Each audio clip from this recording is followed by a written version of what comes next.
forward. So welcome, council member, and I will start with, before we move to the approval of minutes, I will entertain a motion, if there is one, to move the selection of chair and vice chair to the start of the meeting.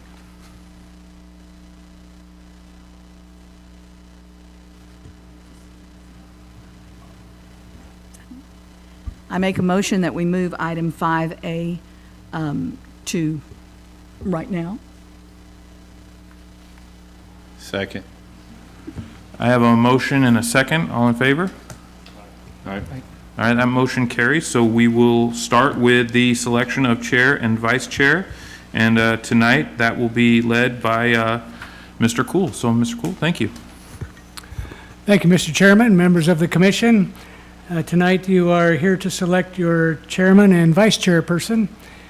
As you recall, we went through new bylaws recently, and so we are back to doing those at the January meeting, which is tonight.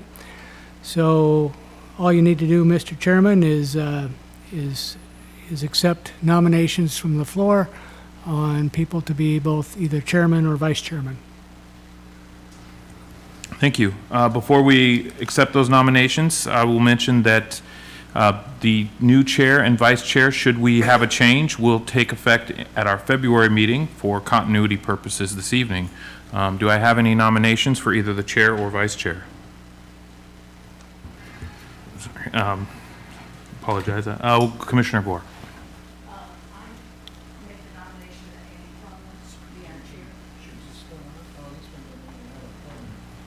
All right, we have one nomination. Is there a second? Second. All right, we have a nomination and a second. Commissioner Chazar, did you?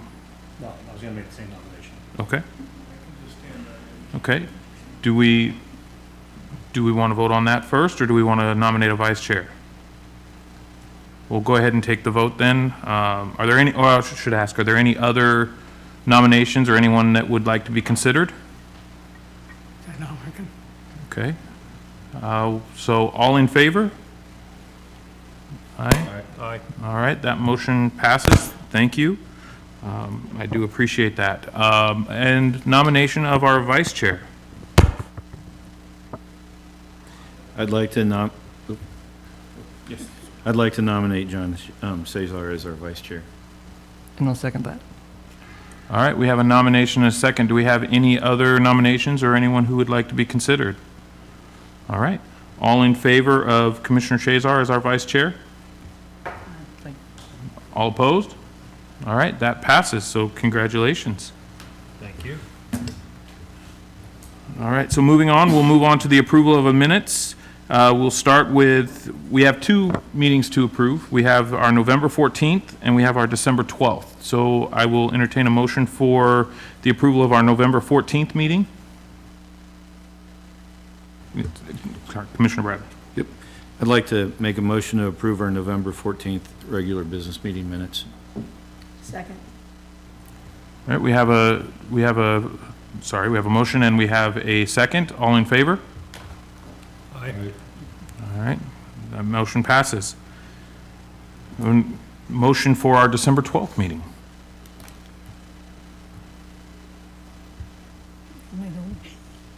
I move that we accept the minutes of the December 12th, 2023 meeting. Thank you, Commissioner Gore. Do I have a second? Second. A second. All in favor? Aye. All right, that motion passes. All right, we will move on to our public comment period. We have no previously received comments, and I do not see anybody. Oh, I'm sorry. Go ahead. I wanted to back up to the call to order. Oh, yes. And just acknowledge that with the ordinance change, the council has added an ex officio member. So council member Jim Weiser is at the area. He's a non-voting member, but certainly can participate. But he's an ex officio, so he does not vote on it. But certainly it really helps with the liaison between the council and the Planning Commission, and we've done that with other committees too, and so we welcome him to that and appreciate his role being the ex officio member and being the representative from the City Council. Thank you, Mr. Oborn. We appreciate that, and we certainly appreciate Councilmember Wiesner being here with us this evening. Okay, public comment. We do not have any previously, and we do not have anybody in the audience currently. But during public comment, citizens may comment on subjects of interest, not on the agenda or agenda items. To ensure your comments are recorded properly, state your name clearly. Individual comments will be limited to 3 minutes to ensure maximum participation during the 15-minute time frame allotted for this item. Public comment may also be submitted online at www.oakharbor.gov/public comment at least 2 business days in advance of an advisory board meeting. And so since ours takes place on Tuesday, would that would be Friday, or they can submit it on Sunday? How does that? Sunday, okay. So this, our city staff are always working, so we appreciate that. All right, well, seeing none, we'll close the public comment time and we'll move to our public hearings. So during our scheduled public hearings, interested parties will be given the opportunity to provide testimony or offer comments as applicable. To ensure comments are recorded properly, state your name clearly. Please limit your comments to 3 minutes. And we will start this evening with the conditional use permit ownership code amendment. This is a continuation from our December meeting, and this is done by Mr. Ray Lindenberg, and we will open the public hearing. Mr. Lindenberg? Thank you, Mr. Chairman, members of Planning Commission. This is an item that we've discussed a little bit in the past, but we're going to bring it forward to you today, hopefully to get some clearance on to move on to the City Council. So what I'm going to do is do a brief presentation, talk about what it is we're doing, and then we will discuss that a little bit. So I'm going to put a presentation up on the screen real quick here, and we'll get started. So what we have is the CUP Ownership Code Amendment, is the official title of that. And essentially what we have is, in the past, our code requires folks that have a conditional use permit to transfer or get a new approval for a conditional use when the business is transferred, sold, et cetera. And so that has caused kind of some issues with regard to having to have people go through an entire process of a public hearing, the noticing, the hearing, and all of that stuff that goes along with that. And so that has kind of caused a little bit of anxiety for folks who are purchasing new businesses or moving into new places. And we feel that it's not really necessary to go through that full process. And after doing some research, have found that Oak Harbor is kind of an outlier in that situation. Most places either explicitly allow for the conditional use to quote unquote run with the land, or the code doesn't specifically address those types of transfers, and therefore the interpretation and the process has been to allow the conditional use to run with the land. And by run with land, I'm essentially saying that once that conditional use is approved, it sticks with the business or the property that it was approved for. And so Oak Harbor is kind of on the outside looking in with regard to that process. What we'd like to do is just streamline it a little bit by striking out a sentence there that says that it shall not be transferable to a subsequent user unless specifically authorized by the hearing examiner, and change that over to a granted conditional use permit may continue as long as all conditions of issuance are met. And that's kind of the key thing, that they can't change the conditional use, but as long as it's continuing as it was originally approved, we don't have an issue with it, and there isn't a specific expiration date unless that is shown in the conditional use. One more change that we have proposed is that if a conditional use ceases occupancy or active use at the approved location for a continuous period of 1 year, shall not be thereafter continued or allowed to continue. And essentially what that is, that's kind of reflecting what our non-conforming ordinance says also. So if a conditional use is allowed to sit empty for more than a year, then we feel like that is a reasonable time to have it come back in and go through the process as if it weren't there before. And that's just kind of to allow for a little bit of review if something has changed in that situation. But like I said, it's consistent with what our non-conforming code allows for in that situation. So those are the two changes that we have proposed in the code for number 4 there, and also for number 1. And so what we're asking for tonight is a recommendation from the Planning Commission to present this to the City Council as shown, or if you have any changes or discussion that you'd like to come up with right now, any questions you might have for me, I'm happy to help you with those. Thank you. Any questions from the commission?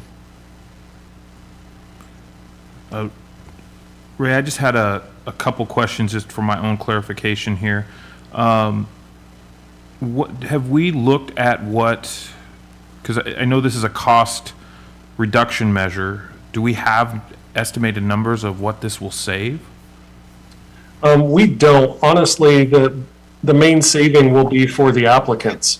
The cost for the city is pretty minimal when it comes to the actual, running through the process of doing a staff report and all that sort of thing. But the cost and the complexity and the time required to do this is mostly on the applicant's side, and that's really what we're trying to reduce and make it a little bit more streamlined and user-friendly for those folks who are running businesses and own property in the city. Thank you. My only other question was, with the conditional use permit, is it task-based, or, because I know when I read through it, it talked about like a drive-through window. So like if a bank, for example, got a conditional use permit to operate a drive-through window, and that building was later sold to, say, a restaurant that would use that as, would that conditional use permit stay in place, or would that be a different, because it's task-based, that would be a different use? That would be a different use, yeah. And the thing is about it is that that caveat in that first section there talking about as long as it's, operating under the same conditions, I would think that it would be difficult to operate a bank versus a restaurant under the same conditions. But, the thing is about it is it does allow for a little bit of flexibility and a little bit of interpretation, but we're trying to make it so that it's pretty clear to everybody what it is we're looking for. If the bank were to sell to another bank, then that could be something that would, transfer easily over. And so that's kind of the key there is it needs to be under the same conditions of approval as it was originally approved. Thank you. Any other questions or comments? All right, well, we will close the public hearing for the conditional use permit. Oh, we close it before we take the vote, right? Yeah.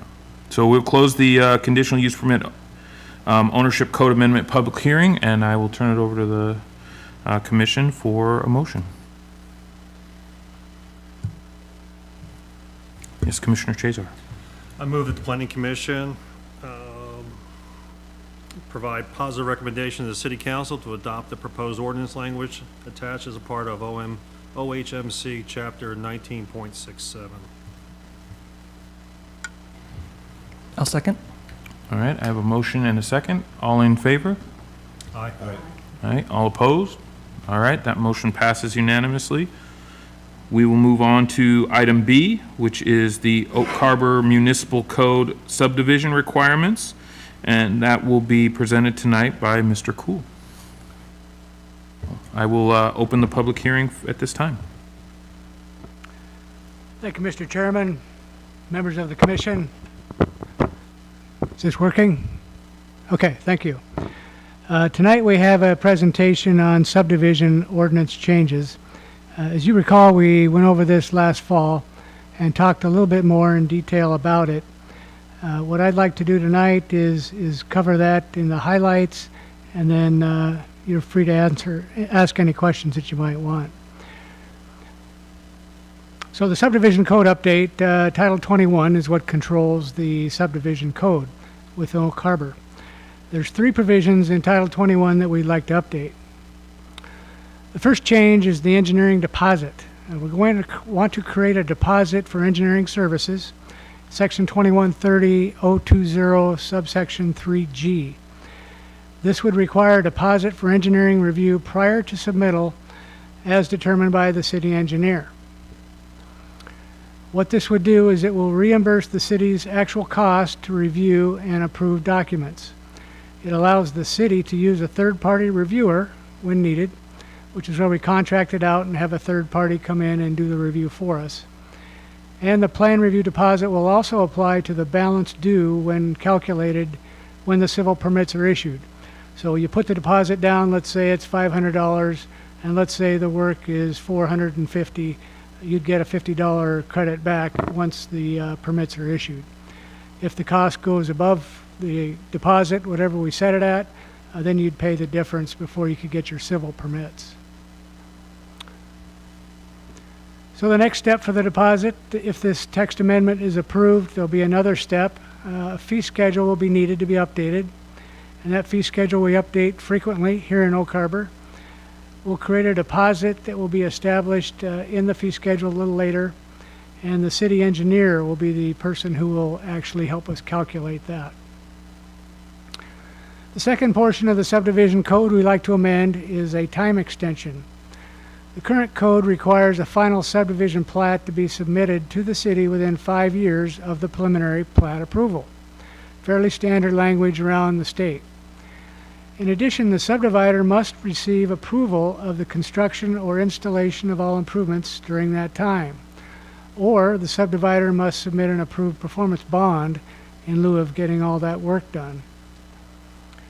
The new code will allow a subdivider to extend the approval of the preliminary subdivision. The current code allows a 1-year extension, and all this would do is allow a second year, up to 2 years for an extension.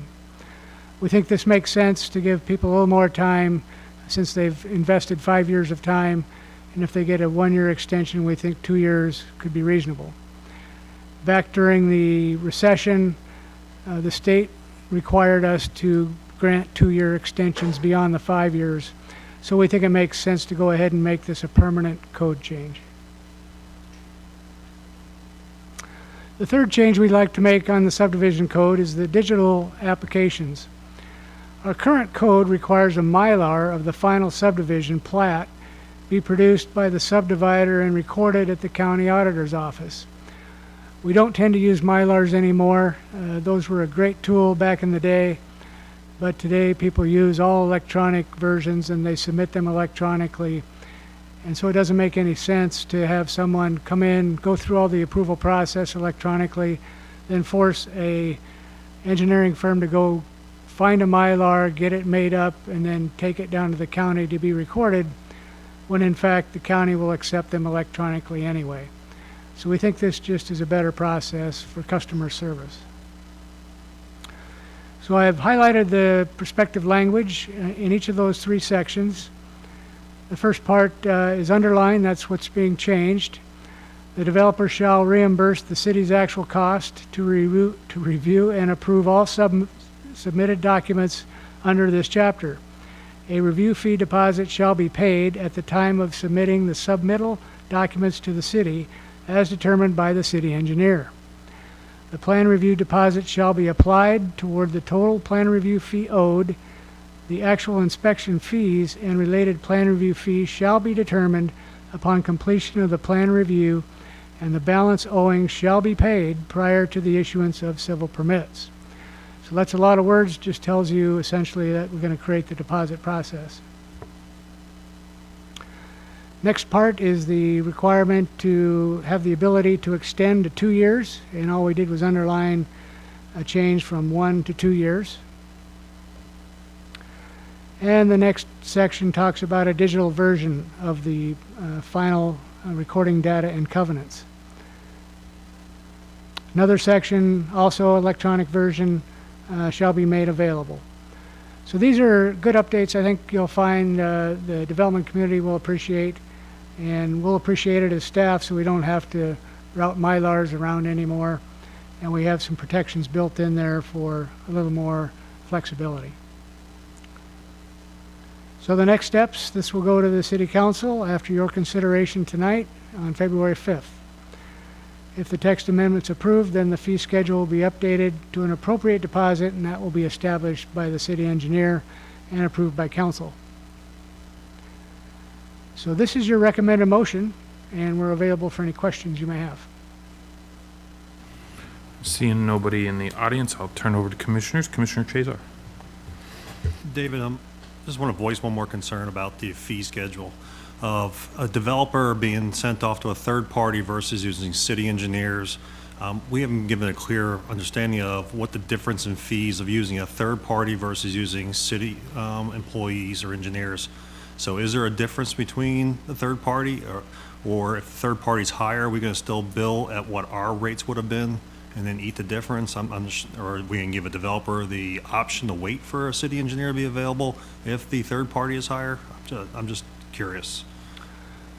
I'm sure there's always a possibility that the developer could wait for a city engineer to take on a project.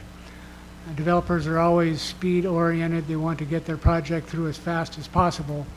They might not want to wait the period of time it takes for a city engineer to get to the project. The other aspect of it is sometimes these outside engineering firms have expertise we don't have. Sometimes in stormwater analysis, they're more detailed and more thorough, maybe more experienced. Sometimes in traffic engineering, there's some outside firms that can help us out, essentially. So the fee that they charge will be the fee they charge, and usually it's just a little bit higher than what we would charge. But like I said, normally developers prefer to have their process predictable and completed with speed. So are third parties being used right now for engineering? We have a third party that we use There they for are. engineering services. And developers are using those now also. So there's not really a big change to the developer other than adding a deposit to this process. That's right, exactly. Okay, thank you. Any other questions? Yes, Commissioner, or Councilman.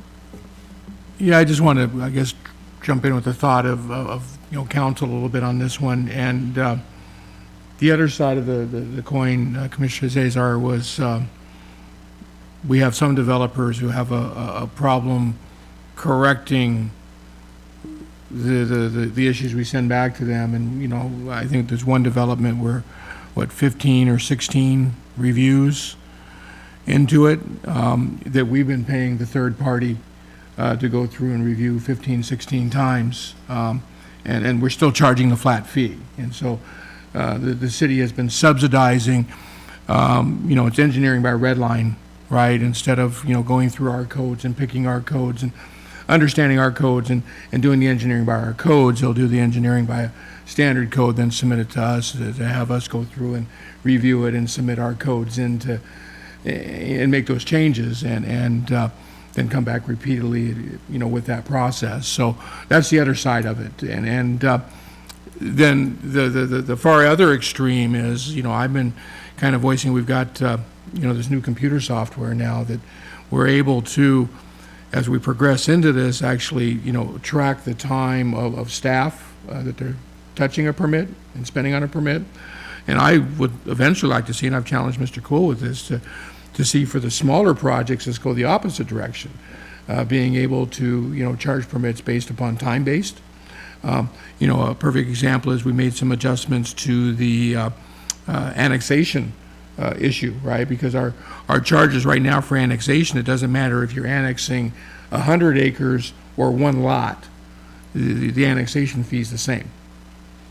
And so, it obviously is a deterrent to somebody who has one or two properties that they want to annex into the city that may have a failing septic or may just be planning on building a new house, and instead of building it with a well and a septic, they want to be on city utilities.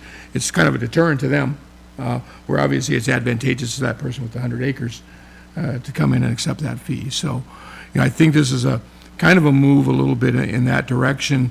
The department needs to be self-sustaining, but it doesn't need to be a profit center. So it's a double-edged sword. Both the complicated projects, I think, benefit from something like this, as well as those smaller projects are going to benefit from something like this, I think. Yes. So just for clarification, this one developer we're talking about got charged a one set flat fee and didn't conform 15 times, and we had to go back to the engineers 15 times on our dime? Yes, it did go back and forth many times over the course of 6 or 7 years. So will this change we're recommending today change that, where everything as fee-based, hourly-based, or whatever it is? Is this, were we approving something right now that's going to change that? Because I agree with Councilmember Wiesner that that's slightly ridiculous. It's going to change for subdivisions. It's not going to change for commercial site plans, that kind of thing. We're not that far along. Okay. This just deals with subdivisions. Great, thank you. Any other questions or comments? Mr. Cool, I just have one question. Because this is a deposit, not a payment, if a developer is going to use a credit card, is that going to affect how the city deals with those fees? Or is they just, that's written, they understand if they were to make that deposit with the credit card, that fee is charged, and ultimately if that's not included in any type of return? Well, we do use credit cards in our system, so you will be able to pay with a credit card as a deposit. And then we account for it in our software so that if we're over or under, we can either refund or charge additional funds.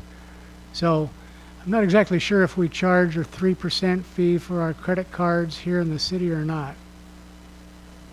I'm not sure. I didn't know if the rules for charging that fee were different because it's a deposit vice a payment. Like if I pay my water bill, I know the convenience, I'm paying that fee because I'm using my credit card. But if it's a deposit, I don't know how it would be returned in full, but being that it is a deposit, I would imagine there's some mechanism by which a person could have that returned, in which case would paying or would be using a credit card cause some type of issue.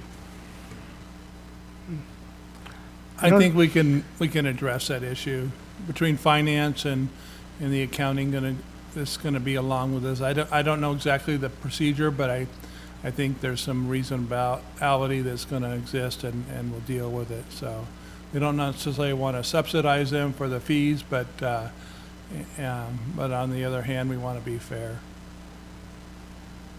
Thank you, Commissioner Shazer. And just one question, will the deposit have to be treated as an escrow and not be able to commingle funds? Will it have to be treated as separate funds? And so it goes in a separate account, doesn't go into the general fund and with a little spreadsheet on the side? Is it got its own separate account for deposits? It will be set aside in its own account, so there won't be mixed with other funds. Okay, thanks. All right, if there's no other questions or comments, we will close the public hearing, and I will entertain the motion.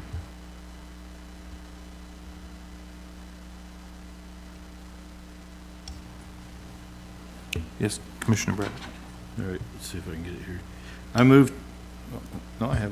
I move to recommend the approval of the City Council proposed changes to Title 21 of the Oak Harbor Municipal Code relating to subdivisions.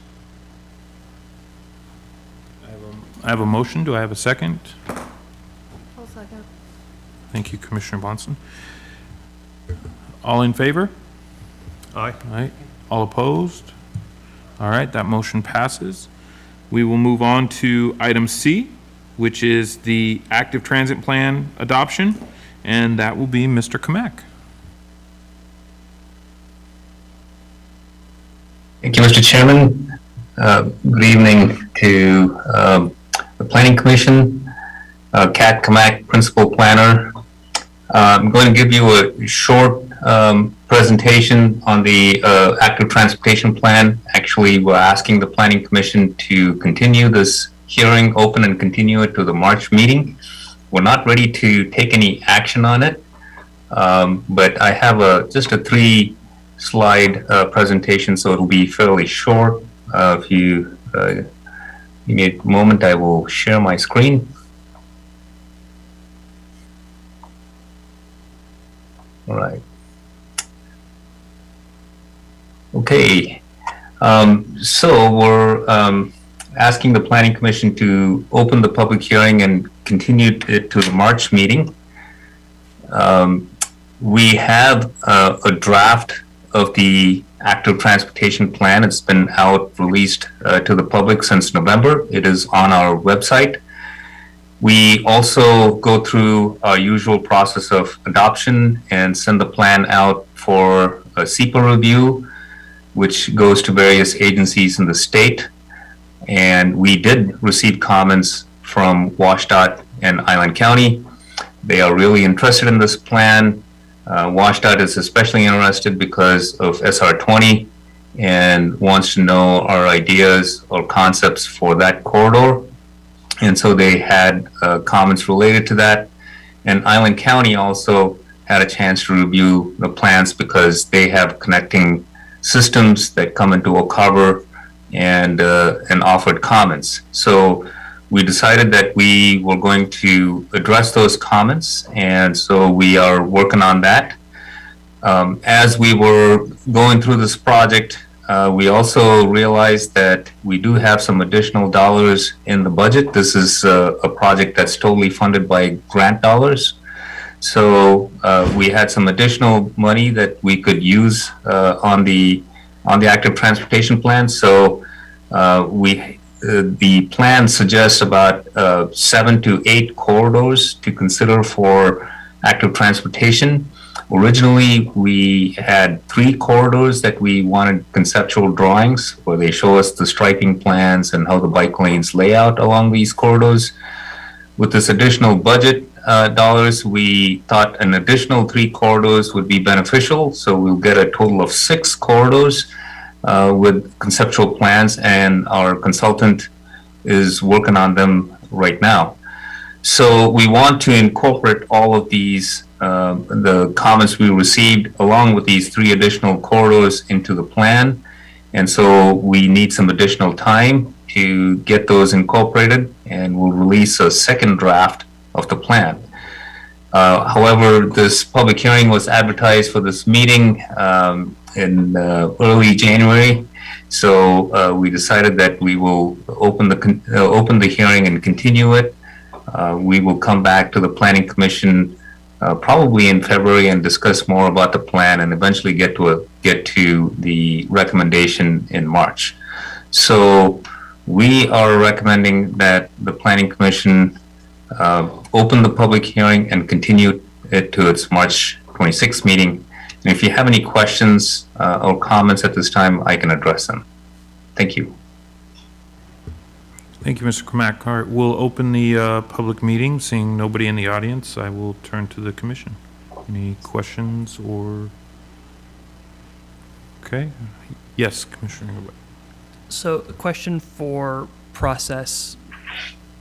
Next draft is released in February, and would the February and March meetings be the best time for the commission to relay comments to staff, or would that want to happen before February and the new draft is released to the public?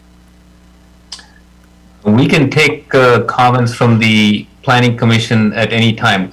If you have comments on the existing draft, we would love to take them at this time, or at any time the commission wants to contact staff and give comments. We'd appreciate that. But when we release the second draft, we can let the Planning Commission know. You can take a look at it on our website, or we can provide a copy to the Planning Commission, and we can start taking comments even before the meeting. Sounds good. I guess my one comment is, when I was reading through it today, I enjoy sort of more detailed acknowledgement sections, right? Calling out specific groups and, commissioners and town council or city council folks. I think that that's particularly useful to represent, the time and the work that volunteers have given. And I know that information is in the appendix, but I think calling it out kind of at the beginning is particularly useful and makes a lot of people feel good to see their name or their organization represented. We'll convey that to our consultants and see if they can move it to the front of the document. Thank you. Any other questions or comments? All right, I will entertain a motion to continue the public hearing, or can we just continue it? We need a motion, don't we? You need a motion. Yeah. I'll move to continue the public hearing for adoption of the active transportation plan to the March 26th Planning Commission meeting. Thank you. I'll second it. All right, we have a motion and a second. All in favor? Aye. All opposed? No. That we will continue that. We will move on to our item D, which is 2023 Comprehensive Plan Amendments. And this is also being presented this evening by Mr. Kamek. Thank you. A 2023 comprehensive plan amendment is currently limited to our CIP document, which is included in your packet. We started the year with many items on the docket, and I will share a presentation. We'll go over some of those, and I'll give you the status of those. If you give me a moment, I will share my screen again.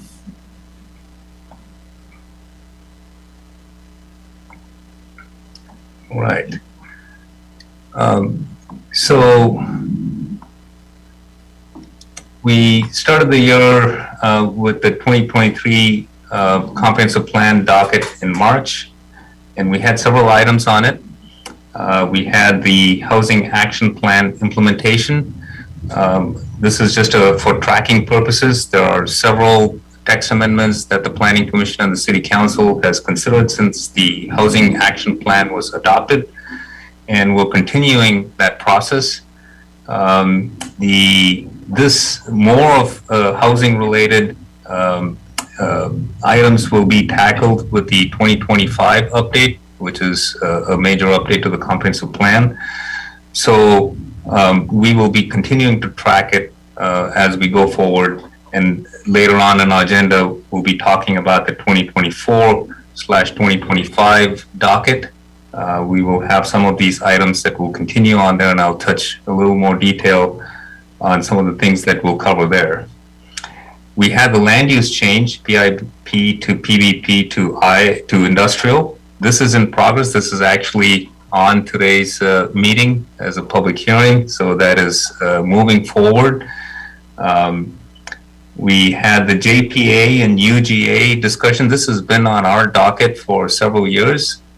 We've requested that the county consider this as an item for their docket because the JPA and UGA is their line and their authority. They have not put it on the docket in the last few years. However, with our 2025 update, we'll definitely have to talk about that, and so that will also get compiled into our 2025 update. We have the CIP that we do, capital improvements plan that we do yearly, and that's on track, and that's on your agenda for tonight. We briefly discussed the active transportation plan. Again, that was on the docket, and we will be adopting it likely in March or in May or in April with the City Council. We also have had on the docket alternate street connection plan, and this is another item that will likely get folded into the 2024-2025 docket. This is our engineering division is coming up with ideas on some street connections, and this will be more important when we do our 2025 update and when we know how our housing allocation is going to pan out and where the city is likely to grow. And that will give us an idea to generate more of these connection plans. So this item will likely roll into 2025 as well. We also had the downtown marina redevelopment. This has been renamed into the Central Development Area, CDA. This is a project that can stand alone by itself and or likely rolled into the 2025 update as well. So we had a lot of items on the docket. We're moving ahead with some of them, but currently tonight, the CIP is what's on schedule and what the Planning Commission is recommended to act on. So the 2024-2029 CIP, we review all of these comprehensive plan against the established criteria in Oak Harbor Municipal Code 1815-080. Our CIP meets most of the requirements. I'll go over some of the changes in the CIP that you may be interested in. So mostly the attention or the things that we change is related to the tables that are in the actual document. And so some of the changes are, we had Harbor Heights in our streets where we had all the access roads that would support Harbor Heights. We realized that this network of roads actually cover more than the Harbor Heights park, and it actually is related to the to the whole North Whidbey area. So we renamed the project to North Whidbey Access Roads. Well, a project that was removed from the streets fund was the Hoffman Trail project. This was a project that we were doing in collaboration with the county. The county took it off their CIP, and so probably delay it to a later time when there's more interest in this project. And so there's no point in us carrying this project in our CIP, so we have removed that. We've added 3 projects to the street section. One is the section of Pioneer Way between Highway 20 and City Beach Street. This is a project that the city has been interested in doing some sort of a road diet. We have a water replacement project that will likely be done along that section, and that's a good time to look at how we want that section to look. So that's been added in. We've also added the section for West Whidbey between Northwest Jib and Southwest Heller. As you know, Whidbey Avenue was resurfaced and done from Jib to the highway. So we're just doing the western portion of it to connect to Heller. So that's been added to the street section. And we've also added the intersection of Eagle Vista and Southwest 24th to along SR 20. That's the intersection, the first intersection in the city when you come from the south from Coopville. And so that has been added to the streets fund as well. So those are 3 new projects that have been added. In the parks fund, there's been an increase in budget for the pickleball courts. This is a popular sport that's picking up all over the U.S. And so the Parks Department has plans to improve some of the pickleball courts, some of the parks to pickleball courts. The Harbor Heights has been renamed to Park Plan Implementation to keep it very general in terms of the improvements we do there. We've added a couple new projects to the Parks Fund. One is the Urban Forestry Plan. This is the Parks Department has some grant money to do this, and so we are tracking it in the Parks Fund. And the Parks, Recreation, and Open Space Plan needs to be updated. It has a shelf life of about 6 years, mainly because most of the grant funding that comes from the Recreation and Conservation Office requires your plan to be done within the last 6 years. Any plans that are older than that are not considered valid. So if you want to be eligible for grant funding, then you have to update the plan every 6 years. And so that has been also added to the Parks Fund. And a couple of projects have been completed and therefore removed. One is the Portland Loos and the skate park. Some work was done on the skate park, and I think those are completed and have been removed from the fund.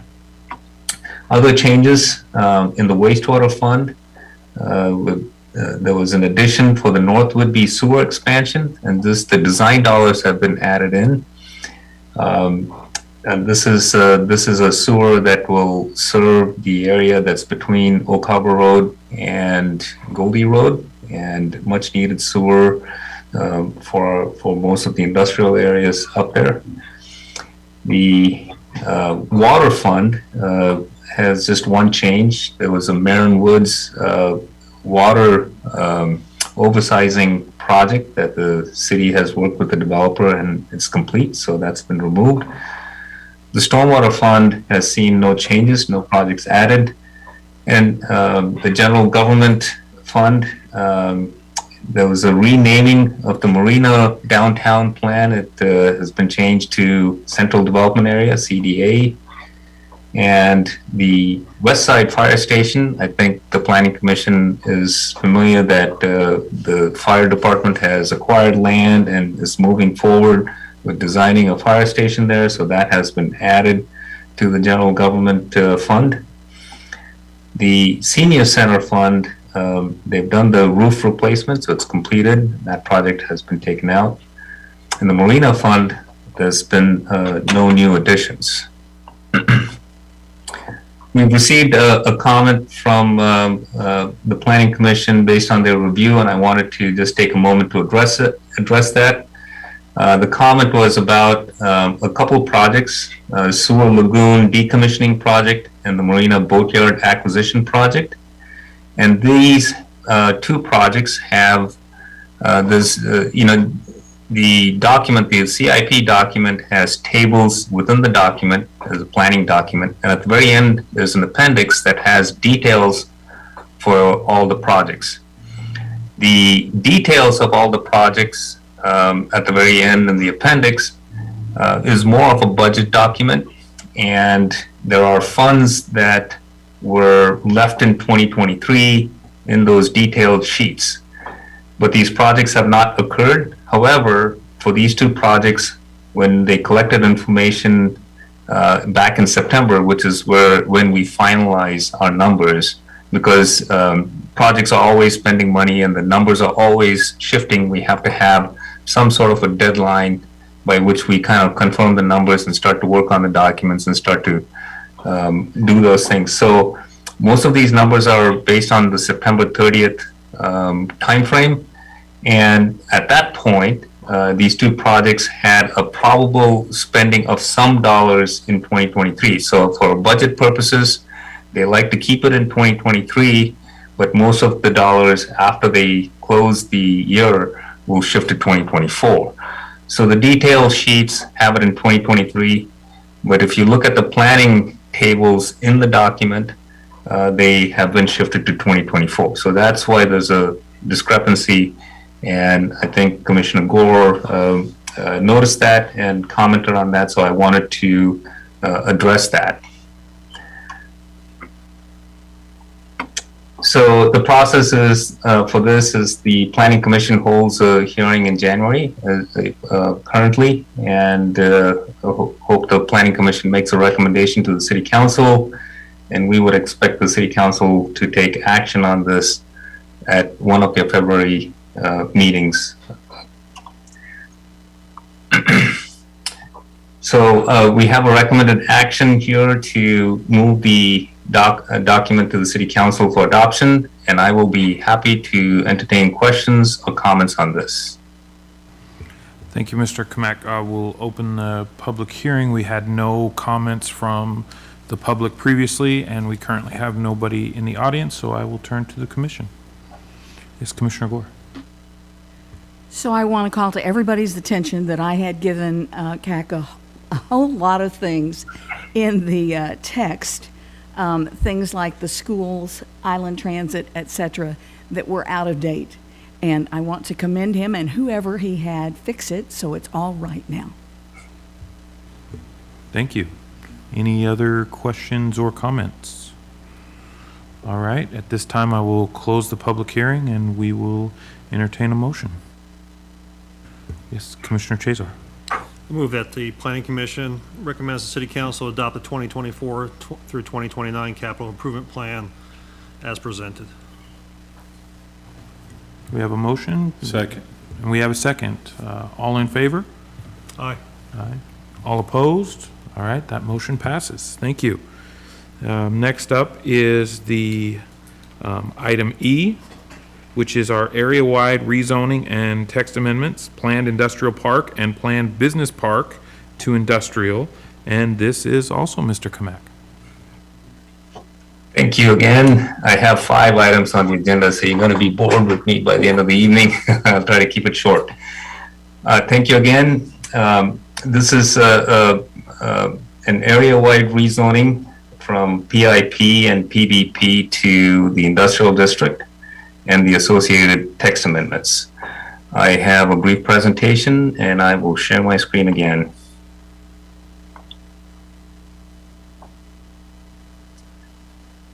All right. So this has been a topic that has been in discussion for at least a couple years because it started as a comprehensive plan amendment, and we are getting around to actually implementing it in our zoning ordinance. So back in 2022, the Planning Commission and the City Council approved a comprehensive plan amendment to combine these different zoning districts into one zoning district. And so first we needed to make some changes in the comprehensive plan to make sure that we capture the foundation of it. And then for the implementation of it, we come to the zoning map and make the changes. We change the zoning and we have to change the text that goes along with it. So the primary reason for making most of these changes is that, number one, the PBP, which is the Planned Business Park, and PIP, which is the Planned Industrial Park, are really outdated concepts. They were probably generated back in the 80s and 90s when there were office parks and business parks that were becoming really popular throughout the country. But however, Oak Harbor did not see a lot of those type of developments, and so land that was designated for Planned Business Park sat vacant for a long time. And actually, our current Harbor Heights Park, the 80 acres that the city purchased, was actually designated as Planned Business Park, and it was in the noise zone, and the owners didn't have much of a market for that type of development. And so eventually the city bought that land and has changed the designation to public facilities.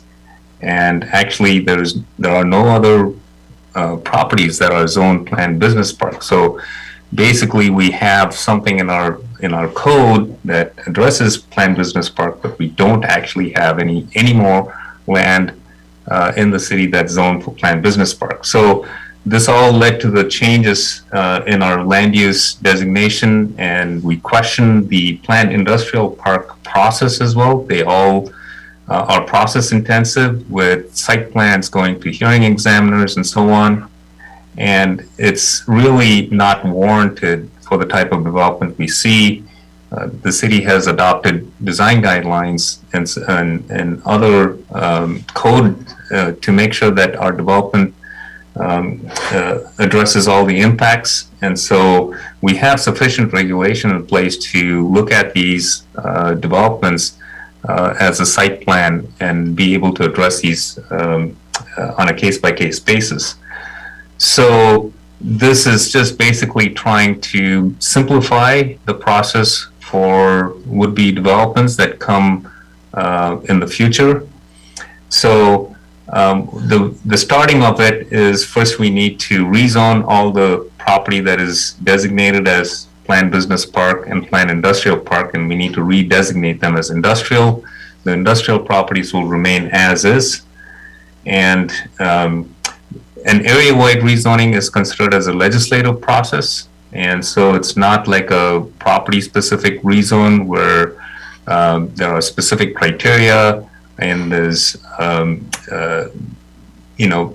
land kind of notifications to surrounding property owners and so on. It's a little more extensive when it's a single property that's being rezoned. But an area-wide rezoning is more of a policy decision, and therefore it is a review process 5. And it's a public hearing before the Planning Commission and also a public hearing before the City Council before you act on it. So I have a map here that shows the areas that are currently in the city that are zoned industrial and PIP. As I mentioned, we don't have land that's designated as PBP anymore. So all the land on this map that are in a shade of red will change to purple. And so that is the action, the first action that we would like the Planning Commission to recommend. And then we have to accompany that with text amendments, because our zoning ordinance has a lot of reference to the Planned Business Park and Planned Industrial Park. There are 2 separate sections that address all the processes that are related to it, which will be invalid. And so we have a strikeout version of all these text amendments in your packet. We also discussed with the Planning Commission back in 2022 on combining the uses in the PBP and the PIP into the industrial category. And we realized in that process that most of the uses that are in the PBP and PIP are allowed in the industrial because it's a hierarchy. The industrial is more intensive, and so therefore most of the uses in the less intensive district are carried over to the more intensive ones, with a few exceptions. So there were about 4 or 5 uses that didn't fit that model of just transferring them from the PBP to the industrial zone. And so the Planning Commission in 22 looked at these, and an example of them are, for example, a hotel. A hotel was permitted in the planned business park, but was not permitted in the industrial zone. And the Planning Commission looked at it and decided that hotels should be left out of it, which is a good thing because most of the industrial zones are in the high noise area. And so it would be nice to keep these kind of uses out of those areas. And so they chose to do that. And so the use table reflects that hotels won't be permitted in the industrial district. The other uses are like private park or clubhouse. The Planning Commission didn't think that those are adverse uses in the industrial, so they recommended to include that in the industrial district. Vocational and tech schools were another use that were allowed in the PBP. They also thought that that would be okay in the industrial zone. And warehousing and distribution centers was also a use that was in the PBP, and that the commission thought that they are okay in the industrial. So we have made those changes in the use table to accommodate those changes, and these are reflected in the attachment 2 of your packet. So the process for area-wide rezoning, the way that we would do this is to just adopt a official zoning map. We have an official zoning map that is adopted by City Council and signed by the mayor. And the action would be to adopt a new official zoning map with all the changes from the PIP to industrial depicted on it, and that action should rezone all of those properties. We have, if you're curious, we did notify all the property owners of this change, and we did not get any comment. We sent them a detailed letter explaining what was being proposed along with the use tables. And since most of the uses are being carried over, we did not get any comments from the public on that. So we would recommend that the Planning Commission conduct a public hearing and make a recommendation to the City Council on this. And I would be happy to answer any questions or comments you have. Thank you. We'll open the public hearing. We've had no comments previously, and we currently have none in the audience. We'll go to the commission. Commissioner Chazar. CAC, this is maybe not for today's discussion, but a future discussion. It's a high noise zone area. Is it prohibited or discouraged to have R1 through R4 through that area? It is a city policy to not have residential north of 16th Street. And this was established a long time ago, back in the 90s, when there was news that the base was on the closure list. And there was a propaganda from the city to, Washington, D.C., and eventually the base was taken off the list, but the mayor and the council at that time put in place a policy to prevent any encroachment.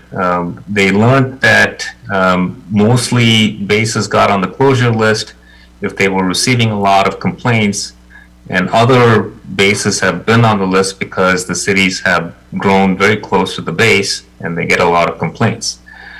So the council at that time, back in the 90s, have established that rule, and it has been carried over from comprehensive plan to comprehensive plan to just draw a line and say, okay, no residential north of 16. And so I think Red Wing was the last development that, kind of came upon that 16th Avenue kind of alignment to the north. And so it is due to the noise primarily. And as residential gets encroaches to the base, you get just more and more complaints. The flight patterns also go right above that area, and so there's contours that the city and the Navy maps out for all these planes, and north of 16th is a high noise zone. So that is primarily the reason why residential is not permitted north of 16th. Got it. Thank you. Yes, Commissioner Gore. I had a couple of small things that I had wondered about. This is the, the comprehensive plan land use designation. It's the little chart on page 195 of the 217. It says IBP industrial/business park, and we're taking out the planned business park and the planned industrial park and leaving industrial. Why aren't we just changing it to industrial? Yes, thank you for bringing that up. That was one of the comments that I think you sent me. So the land use designation where it says industrial/business park is a comprehensive plan designation. So you have to change it in the comprehensive plan. You can't change it just in the zoning ordinance. So that's why we leave that in place. That's a land use designation in the comprehensive plan, and we're making zoning changes, so we can't change the land use in the comprehensive plan. So that terminology will remain in place. That makes sense. And then in the other chart where you have, let me see, what's this called? The permitted uses chart. Let me see if I can find it. The one about the nurseries. Yes. So that was, I think it was page 188 of 217. And I think your question was, why is the retail farm and garden supplies nursery minor not permitted, whereas major is permitted? Right. And I think that was just the formula we carried. If it is not permitted in the PVP and the PIP, we were not going to create a new permitted or anything in the industrial category. And so if we notice on that table for minor, it is not permitted under the PVP and the PIP. So we were just doing a direct translation. So if a use was allowed in either the PVP or the PIP, we transferred it to industrial. Since this one did not have any designations to it, whether it was permitted or not, we left that blank. Now it is totally up to the commission. If you do want to include it, you can include it with your recommendation. But the reason why that was not carried over is because it was not permitted in the PVP and the PIP. Except that it's not there for major either. Major has 2 slashes that doesn't have a designation under PVP or PIP.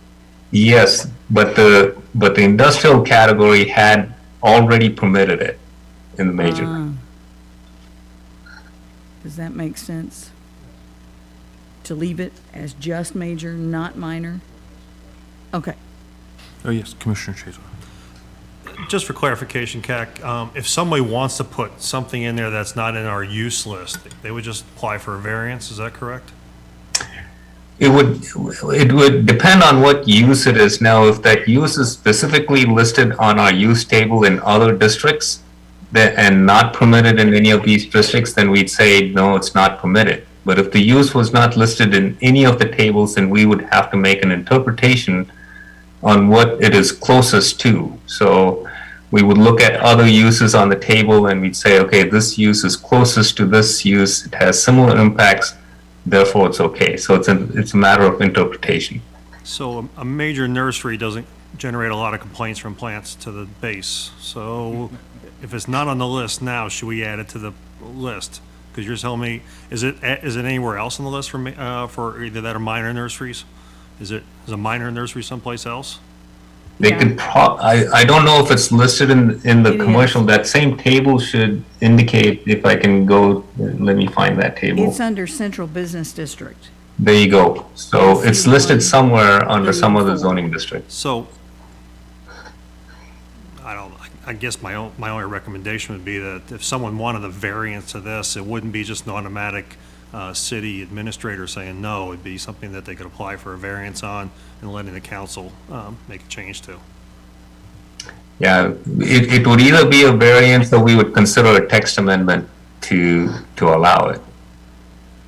And I believe the interpretation is done by the Development Services Director.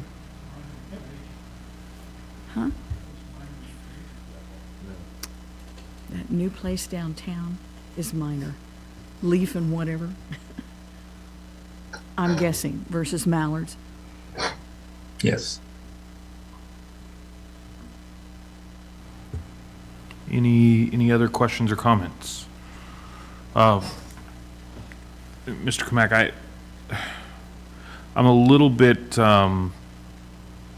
nervous, I guess I'll say. I know that we haven't used the designations. They didn't pan out, and you'd mentioned they'd come about in the 80s.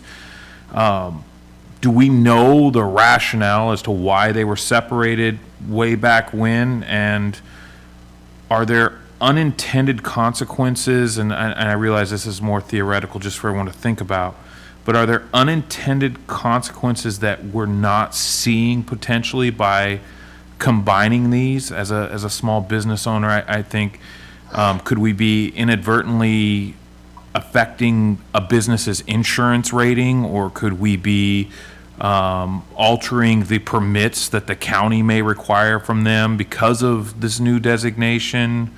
Is there a comparable city or location that has made such a change that we could reach out to and kind of ask them what the effects of making that decision was on their community and on their businesses? Every city deals with their zoning categories differently. So this is not a kind of a template that all cities do. So depending on the size of the city, or depending on the characteristics of development in a certain city, they can have different zoning districts. So just like we have, R1 and R2 and R3 for residential in our community, another community can have R1, R2, R3, R4, R5, R6. So every community chooses how they categorize all these different uses. We started off in Oak Harbor having more than 16 zoning districts and 16 land uses. There were so many of them, and there was a 1-to-1 ratio between the land use and the zoning. So if somebody wanted to rezone their property from one commercial C3 to C4, let's say as an example, they had to go and do a comprehensive plan amendment first, because the land uses also had the 16 categories. And so it was very restrictive and time consuming. So in 2016, when the last major update was done, the City Council and the Planning Commission expressed interest in simplifying it. So these 13 land use categories were simplified into the 6 and 7 categories we have right now. And it has worked really well, because we have saved time for a lot of property owners and businesses that want to do rezoning. They don't have to do a comprehensive plan amendment, which is a year-long process, and then they have to do a rezoning, which is a 3-month process, 3 to 4 months.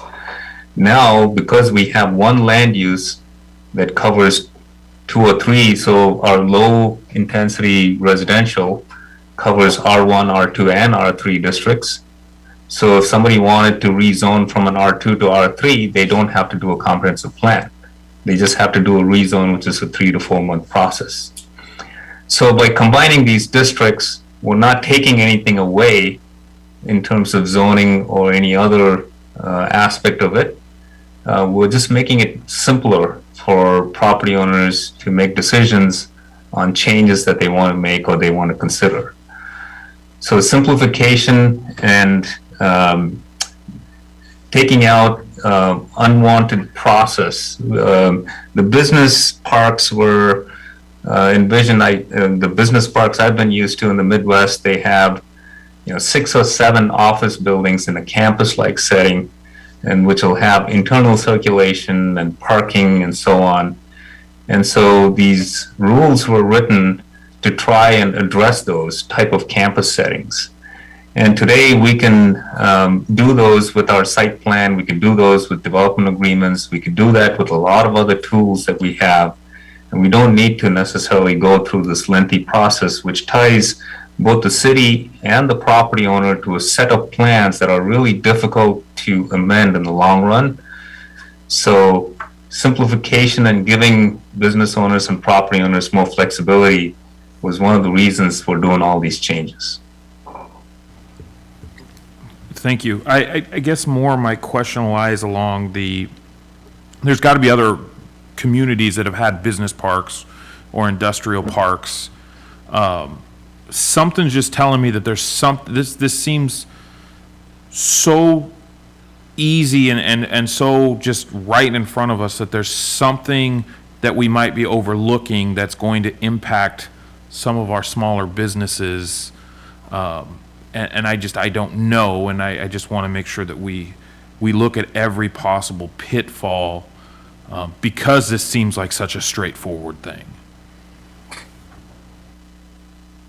Yeah, I understand the concern, but I think, I think our internal discussions in planning, we didn't see any sort of downfall because we review those. A lot of development has happened in the PIP district. A lot of the land is zoned for PIP, and most of those are similar to our industrial zone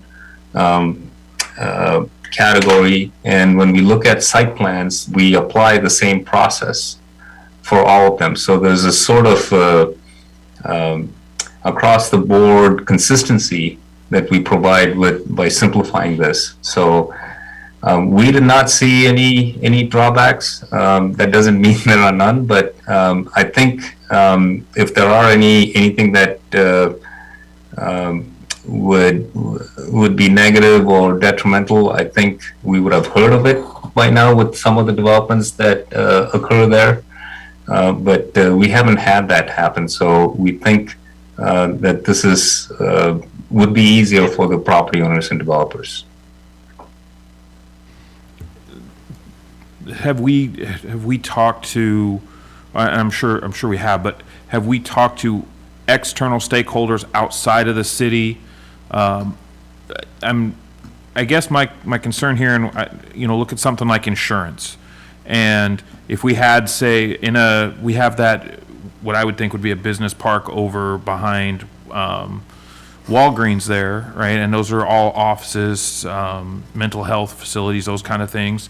But if that was to be now zoned industrial, would that trigger something, for example, with their insurance to say, well, now that you're industrial, you're not business, your insurance is going to go up $700 a month, and we inadvertently hurt those businesses? I don't think that there's anything internal. Everything that you're saying sounds spot on. Something is telling me that there might be something from an external standpoint that if we're not careful, we might overlook. Yeah, I am not aware of rates being different based on the zoning of land use. I think insurances are mainly based on the actual business type and the risks that are involved with a particular business. We get zoning letters, requests from banks and so on, just confirming that a certain property is zoned in a certain way and that the uses that are being proposed is allowed under that zone. Those are the kind of requests that the city receives from usually banks or underwriters, but we don't get calls or concerns on the zoning and related insurance. Thank you. Any other questions or comments? All right, then we will close the hearing and we will move to item F, which is the 2024 Comprehensive Plan Docket, and that will be presented by Mr. Kamak. So I don't know if you took an action on it or not after closing the public hearing. So if you didn't, I would entertain an action to recommend to the city council.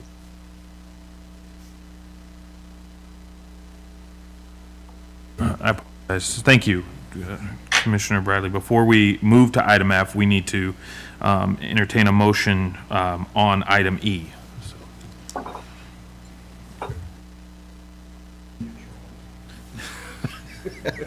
All right. I move to recommend that the city council adopt the revised zoning map, reclassifying all PIP and PBP zoned properties to I industrial zoning, and adopt the text amendments to remove all references to PIP and PBP and combine the uses to the industrial zone in OHMC 19.20.1050 permitted use table. Thank you. We have a motion. Do we have a second? I'll second. All right, we have a second. All in favor? Aye. Aye. All opposed? Okay, that passes. And we will move to item F. Thank you again, Kat Kamak, Principal Planner, presenting the 24-25 Comprehensive Plan Amendment Docket. I will share my screen for a short presentation. All right. So this is going to be an interesting year because we did this back in 2016 as well. Because the state requires us to do a major update to a comprehensive plan, and they give us a deadline for doing that, and it falls in the middle of the year, which is June 2025. And our comprehensive plan amendment cycle is January to December. We go through the docket process in January with the Planning Commission. The City Council adopts the docket in March, and then staff works with the Planning Commission all year on it. And then we come back in December for your action. So this major update that the state requires falls on a June deadline, which is in the middle of the year. So what we've done in the past in 2016 is we usually combine the 2 years worth of docket into one, because usually these major updates will capture a lot of what we're considering as annual amendments, and they can be combined into the major update, and we can act on all of them as we act on a new comprehensive plan or the major update to the comprehensive plan. So in that same vein, we are proposing that the docket for 2024 and 2025 be combined. There are some exceptions that we can pull out and still act on it in December if we wanted to. So I will jump into my presentation and we'll cover some of those. So as I mentioned, we have our annual docket, annual amendment cycle. The docket is compiled in December of every year, and then the Planning Commission reviews it in January and the City Council adopts it in March. And so this year it's slightly varied because the major update is due on June 2025. We will likely not have any amendments in December 2024. However, I'm just saying that with the caveat because we potentially can, if we wanted to, consider the CIP document like we do every year, like we did this year. We can consider that as a comp plan amendment and take it through the process. However, the state gives you an option to adopt your CIP along with the budget. So this is a budget year that's coming up, the 2-year budget cycle. And so when we do the budget for 2024, it is likely that we can add the CIP to the budget document. But if the city council or if the city administration chooses to have the CIP as separate, we can pull it out and still do it as a 2024 amendment. But likely, most of it can be combined and done with the major update in June 2025. Sorry for the...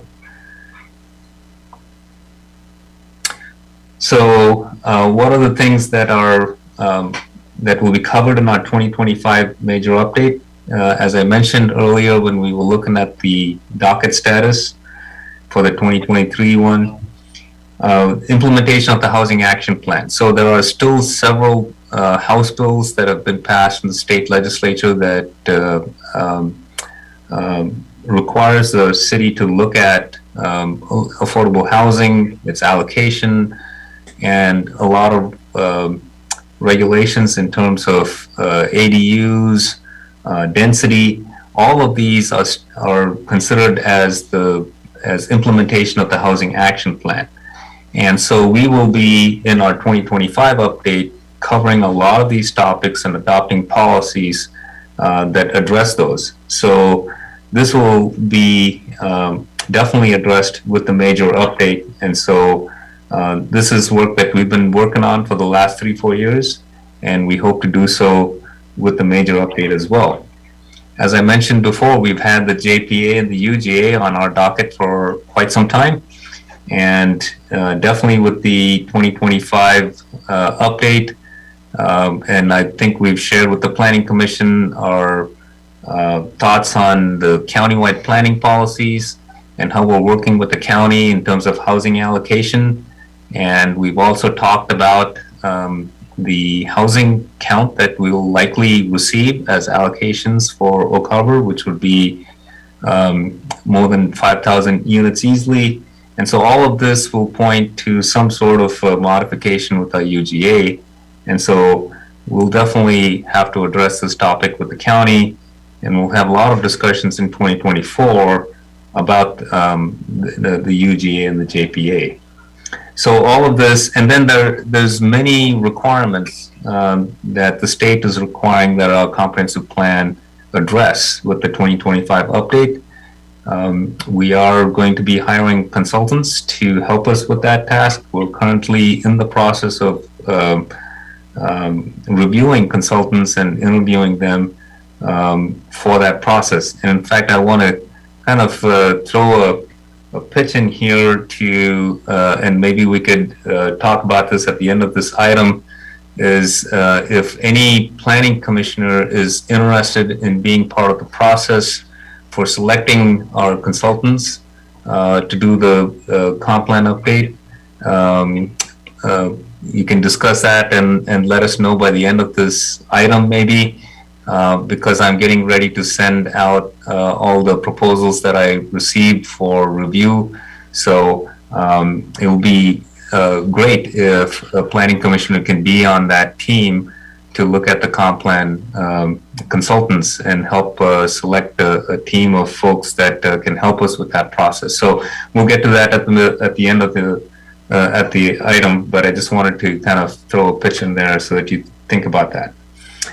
So we'll also, what we'll also have on the docket, continuing on the docket, is the next CIP. As I mentioned, this can be a standalone item like we do every year, and we can look at the CIP separate in 2024, or we could adopt it with the budget, which the state allows us to do. And I'm thinking that likely we will adopt it with the budget. But like I said, if there's any interest to do it separately, we can do that as well. Another item on the docket will be the central development area. This is gaining some momentum in terms of a sub-area plan. This could be included in the 2025 update based on the timing of how the plan progresses, or it could be a standalone item and have its separate schedule. I just wanted to include it here and give the option that if it is on the same time schedule, we could likely adopt it with the 2025 major update. The alternate street connection plan, this is also something that I briefly touched on as a status when we were looking at the 2023 docket. And again, these street connection plans could benefit from knowing where we will grow likely in terms of UGA, where we will allocate housing, and that could give us some information on making these alternate street connection plans. And so I'm thinking that this is likely to either come after our major update or along with our update. And a lot of this depends on funding. So we have grant money to hire consultants to help us with the update. There are some requirements that we have to meet from the state because we're getting grant money from them. We have to address certain items.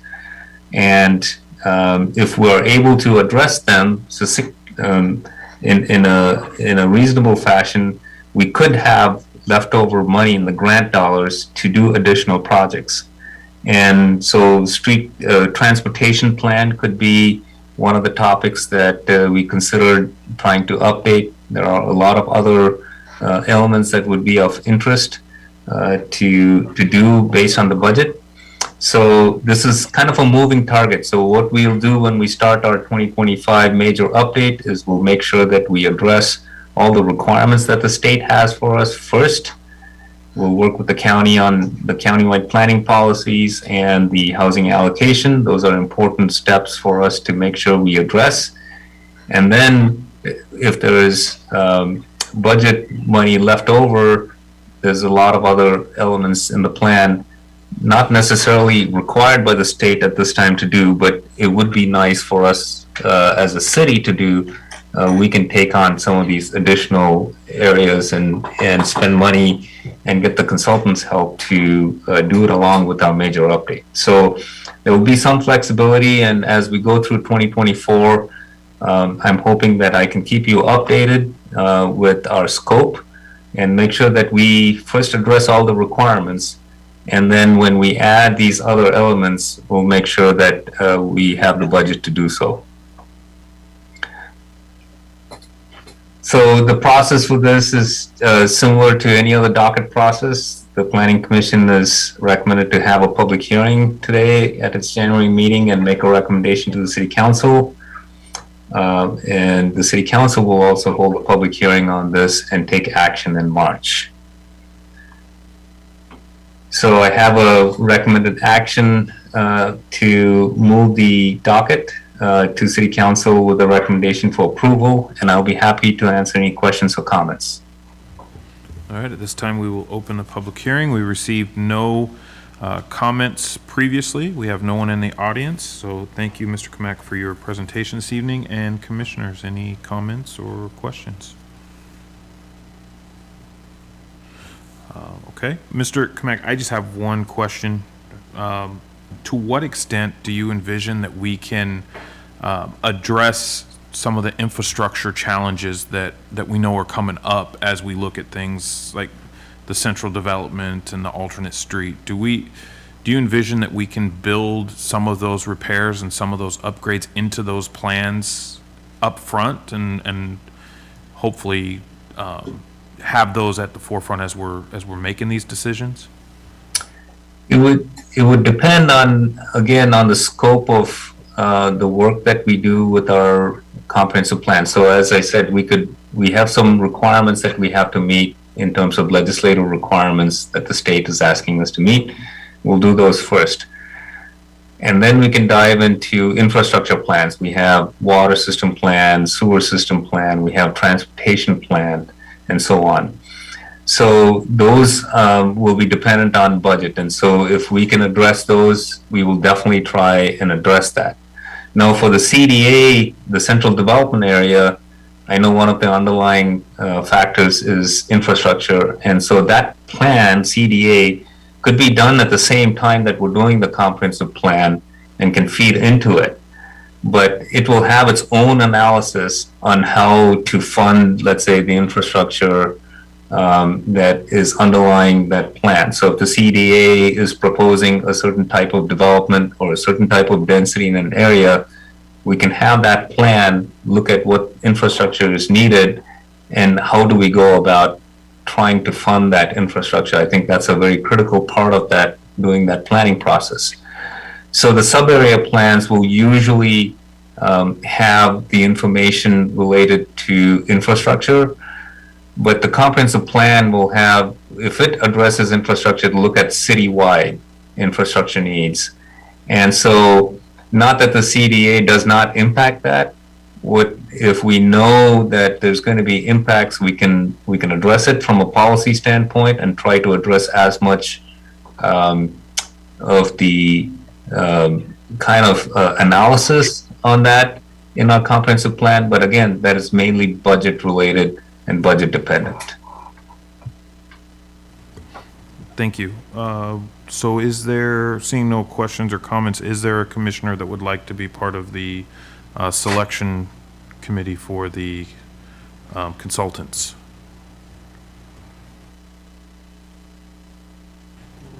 All right. You can add me to that list, Mr. Kamak. I'll do that. Thank you. All right. Thank you very much. Appreciate it. All right, no other questions or comments. We will close the public hearing, and we will move on to tonight's, I apologize, I keep forgetting the motion. I want to jump ahead. Okay, I'll entertain a motion on item F. Yes, Commissioner Chazar. Short one. I move to recommend that the City Council adopt the 2024-2025 Comprehensive Plan Amendment Docket items as presented. All right, I have a motion. Do I have a second? All right, I have a second. All in favor? Aye. All right. All opposed? All right, that passes. And we will move on. So moving on, we will move to item B in our discussions this evening. That is the 2045 Population Ratification, and that'll be presented by Mr. Kamak. Thank you again. This is the last item that I will present tonight. So after that, I think there's another item David Cool will present. So I'll keep it short. So this is related to our countywide planning policies and our comprehensive plan. And if you remember through all our discussions regarding the countywide planning policies and our comp plan, we want to be consistent. Consistency is one of the main goals of having the countywide planning policies, and for all jurisdictions in Island County to agree to certain numbers and certain projections. Without going off on a tangent, back in the early 2000s, if people remember, just from a historical standpoint, the city of Oak Harbor and Island County actually saw population projections differently. They adopted different populations, and eventually that led to a lot of discrepancies in UGA expansions, which ultimately then ended up in the GMA Growth Hearings Board regarding UGA and UGA expansions. So that's just in order to avoid such indifferences or inconsistencies, the countywide planning policy calls for all the cities and all jurisdictions within Island County to look at a population projection and agree on it. And actually the countywide planning policies recommends a range to consider during this process. So I have a quick 2 to 3 slide presentation. I'm going to share my screen.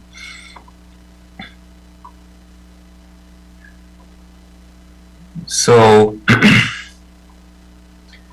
the Office of Financial Management in the state provides population projections for all counties in Washington. And they provide 3 ranges: low, medium, and high. And counties can choose based on their circumstances on what they believe will happen in the next 20 years. And based on that, they can choose one of those numbers to plan for in their 20-year comprehensive plan update. our countywide planning policies in Island County says that we should choose the medium projection from OFM unless there is some reason to choose otherwise. And the countywide planning group that has been working on this did not see any reason to deviate from the medium.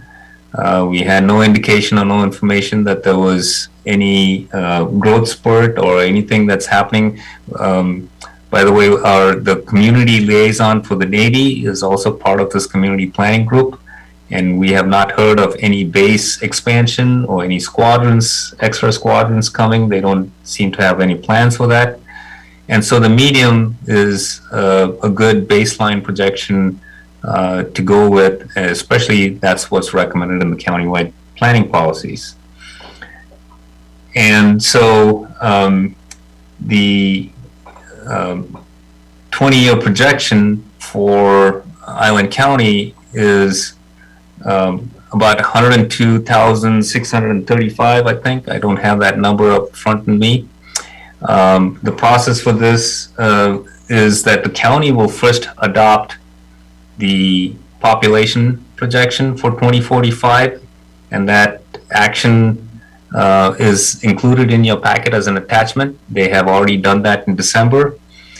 And the countywide planning policy says that the jurisdictions within the county should ratify that action by either adopting their own resolution agreeing to that same population. So the process for this is for the Planning Commission to review the projections and make a recommendation to the City Council, and then the City Council will take an action in February ratifying what Island County has adopted.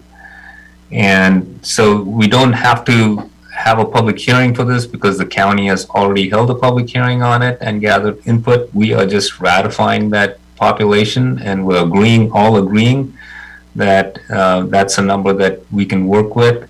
And if we all agree, then all the allocations and so on can be based off of that. So this is one of the first steps in doing that, and so that is what is being presented to the commission and the council. So it's a pretty straightforward recommendation. This is to recommend that the City Council ratify the population that was adopted by Island County, and the projection is 102,639. And with that, I will answer any questions or comments that you have. Any questions or comments? Yes, Commissioner Gore. So I'm wondering, everything I read talks about Coopville doesn't really get very involved in this because they're in Eby's Landing Historical District. What effect does that have on like this population that we're ratifying, or who gets how many housing units that they have to do? Oh my gosh, I said something bad, huh? You two players. Good. That's a good question, and we will be sharing how the housing allocation was done, at least at the countywide planning group, probably at the next planning commission meeting. Yes, it does affect all the jurisdictions. The limitations that Coopville has because of the reserve and their inability to have their UGA expanded does put pressure on other jurisdictions to take the housing and take the population. So this is a very challenging kind of a situation for Island County, and these are the conversations that the county-wide planning group has discussed extensively. Similarly, Langley is also a small jurisdiction. And their current housing count is like 700 and some odd units, and we are being allocated with 102,000. I think the total housing units for the growth will be about 8,000 or so units, and so Island County has to accommodate 8,000 units, and we have Coopville that's restricted by the EV's reserve, and we have Langley that's very small and can only support a certain amount of infrastructure within the 20-year growth. And then we have Oak Harbor that can take a lot of the growth. And then we have Island County, where the GMA is trying to restrict a lot of the housing and the units and trying to push it more towards jurisdiction. So a lot of pressures or a lot of units are going to be assigned to Oak Harbor, and we'll have those numbers presented at the next Planning Commission. But yes, those are valid concerns, and they are real restrictions that impact all the communities here, and Oak Harbor especially. So we will be getting a higher assignment of housing to plan for with our 20-year comprehensive plan update. Any other questions, comments? Yes, Councilmember. Thank you, Andy. Yeah, I just have some comments. I find it kind of interesting, the Office of Financial Management, of course, is who sends these numbers down. And, just a little history, and it's in our CIP here, that they originally predicted a decline in population for the city of Oak Harbor between 2020 and 2025. That was because we had a significant increase 2019 to 2020 with the uptick in base activity. In fact, we had a population increase of about 1,500 people in that 1 year. So they started proposing declines, and in fact, their prediction for the population of the city in 16 years, from 2020 to 2036, was only indicating an increase of about 1,300 people, if you consider 2 people per household, roughly 650 new households. What I think we're going to see come before us, with this 102,000 projection for the county, is a significantly higher number than that, significantly. And whether it's a number that's, it's actually shocking, the number, right? And it is going to be alarming for some of the citizens in our community, and it's going to be something we're going to have to discuss for quite some time, because not only do we have to look at where to put all these houses, but how to transport all these people, how to service them with commercial businesses. Obviously, having additional households, you would want additional businesses to service those people. So it's going to be a real challenge, and this group is going to be at the forefront of it. The council is going to be relying upon your advice a lot during this, because there is going to be a lot of drilling down that's going to have to take place. A lot of things like what the chairperson came up with. What's the consequence that we're not thinking about with that action? So this committee, I just want to let you know that from the council's perspective, we're going to be relying upon you heavily as we move through this. This is going to be some heavy lifting. CAC, our senior planner, and Ray, and our entire planning department is certainly going to have their hands full, and we're going to obviously be here to support them. But as you see these numbers come around, and as these numbers make it out to the public, be prepared for the talking points. The numbers are quite significant. Like Elaine had pointed out, the Coopville can't take any, too much because of the EB's reserve. There's also a restriction within this regulation that no city can have to take more than 60% of their existing population. So Langley is capped also. They have a fairly small population, and there's only so much that they will be allowed under these projections to take. And obviously, it's Oak Harbor, Coopville, and Langley are the only 3 incorporated areas. The county also is restricted on how many they can take, based upon keeping the rural densities that they're dealing with. So the county and the city both have their issues to work through here, because we're going to have to work together to figure out where these numbers are going to go. Whether these numbers are going to be the real numbers or not, that's yet to be seen. But I'd certainly like to see us planning for this direction versus some of the numbers we've been dealing with before, which were indicating, flatlining or decreases, and then have the increases come and not be prepared for them. This is what long-range planning is all about, planning for, I guess, worst-case scenarios, for lack of a better term. But like I say, just be prepared. We got a lot of heavy lifting in front of us, and like I say, you guys are being at the forefront. Thank you, Councilmember.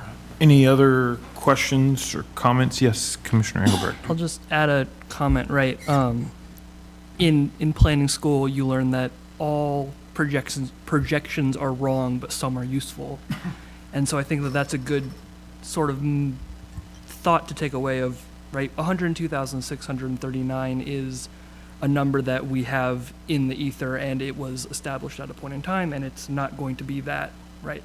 By the time we get to 2035, which is our next 20-year comprehensive plan update, OFM will have new projections, and the number will change again, right? So we're always in that cycle of what the next number is and how we adjust from what the comprehensive plan says we should do and what we're expecting to do, and then how we adjust it based on new information. So I'm excited about it.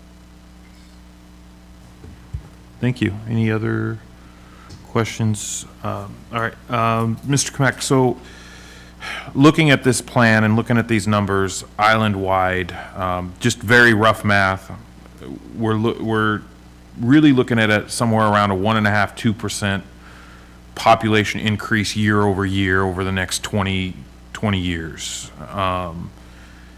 And taking into consideration that we can take the 60% of our current population. I think our current population is at 28,000, so right around there. 25, are we?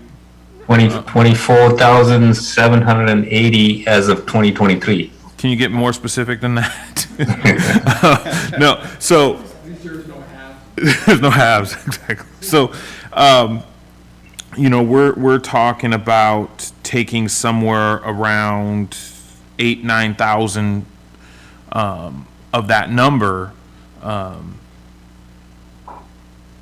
As we go through and tying this all back into our comprehensive plans, conversations with the county, conversations with the state, there are some real things that we need to look at that maybe don't always get looked at the local government level, just because they don't necessarily always fall under that purview. But with this, we already have these needs, but with these increases, we're going to need to be very considerate of medical services, therapeutic services. We have increases in those in our community that are on the spectrum, that have other needs that need to be addressed through specialized medical that we don't currently have on the island. I know the transportation plan is going to be heavily impacted by this.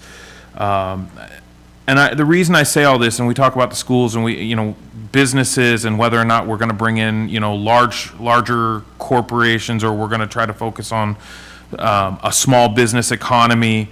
All of these discussions, I feel like they have to be taking place very proactively now, because while we do already face these challenges, I think there's a tendency to kind of say, well, we'll deal with it when it comes, and my concern is that it may have already came, and we're really behind on what our community needs.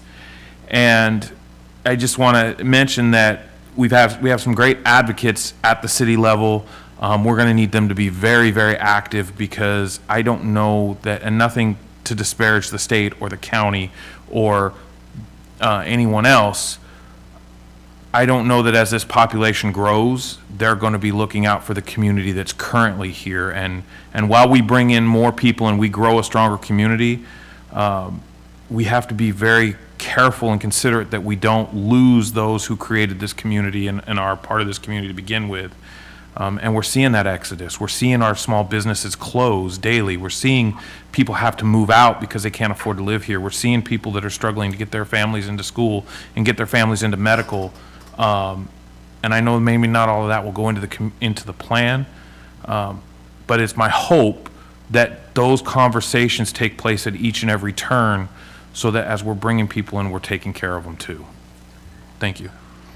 Absolutely. If I can address that, you bring up very good points. And all of these are important discussions for our 2025 comp plan update. So we're going to get consultants on board. And one of the first tasks that they'll be assigned to do is to do a land capacity analysis based on the housing allocations that we get from Island County, which we'll be looking at next month. So the consultants will have to look at, capacity, current capacity, expansions. We've already heard comments about, we just don't want to expand residential only. We need to expand other services, businesses, commercial lands as well, to support this housing growth and population growth. So the consultants will be tasked with doing that. As they're doing that, there's also a chance for the community to think about the vision. So if you open the comprehensive plan, existing comprehensive plan, the first couple pages is about the vision for Oak Harbor. And so we have to rethink about that vision. We'll have a chance as the City Council and Planning Commission to answer the question, do we want to change the vision, current vision in the comprehensive plan, to something different? Does the existing vision capture what we want to see in Oak Harbor? So all of these are very important questions for the commission and for the City Council to consider. So that will be another question that we'll be posing early in the process to see if we want to tackle a visioning process. So that visioning process can open up discussions on some of the concerns that you raise and capture that in the vision. Once we've captured the vision in terms of all the concerns and how do we want to progress as a city, then we can generate policies on that. How do we do all of this? So once we get the consultant on board, what we'll probably do is have a comprehensive plan task force. And just like other plans, like when we did the active transportation plan, we had a task force that had representations from the school district, from transit, and from other service industry representation. We had folks from the City Council, the Planning Commission. So we will create a task force that will look at the overall comprehensive plan as it moves through this process and look at, make sure that this plan is addressing some of the concerns that you met. So these are all things that we will be tackling in 2024. So I'm glad you brought that up, because those are exactly concerns that everybody in the community has. And our major update is primarily about trying to address those concerns and trying to plan for those 20 years, looking at those concerns and trying to address or change policies to make sure we can tackle some of those challenges that lie ahead. I appreciate that. Thank you, Mr. Kamak. Any other questions or comments on this item? All right. Well, thank you, Mr. Kamak, for all your presentations this evening. I'll let you off the hook on this last one. We'll move on to item C. Oh, do we need, we're not doing motions for this, right? Yes, we are. Oh, we are doing a motion here? Okay. We'll entertain a motion.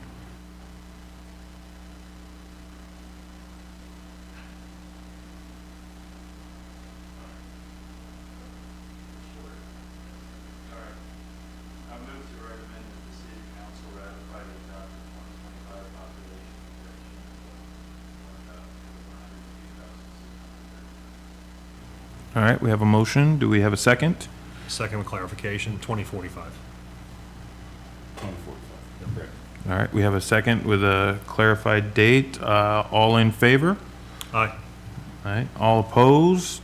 All right, that motion passes. And we will move on to the final item for this evening. Establish the 2024 meeting schedule, and that will be Mr. Cool. Thank you, Mr. Chairman, Commissioners. As you know, under the law, we're required to establish our schedule in January, and that's what we do every year. On page 217, the very last page of your work is the new schedule for this coming year that we would like you to approve. As you know, we meet the fourth Tuesday every month, and we are proposing that you move 2 meetings, the one in November and the one in December, to the second Tuesday to avoid the holidays. And so that's the proposed schedule we have, and certainly hope that that can work for you. We'd like to print the schedule and post it everywhere so we remember when council meetings are, when other hearings are, so it's a helpful tool. And we're available for any questions you may have. Any questions? Mr. Cool, I'm sure you already did, but we already verified that, that city council won't be holding any meetings in November or December on those dates. We don't have any conflicts. Yes, our intrepid clerk, Sarah Heller, took care of that, and she made sure it's all figured out. Thank you, Sarah. Thank you.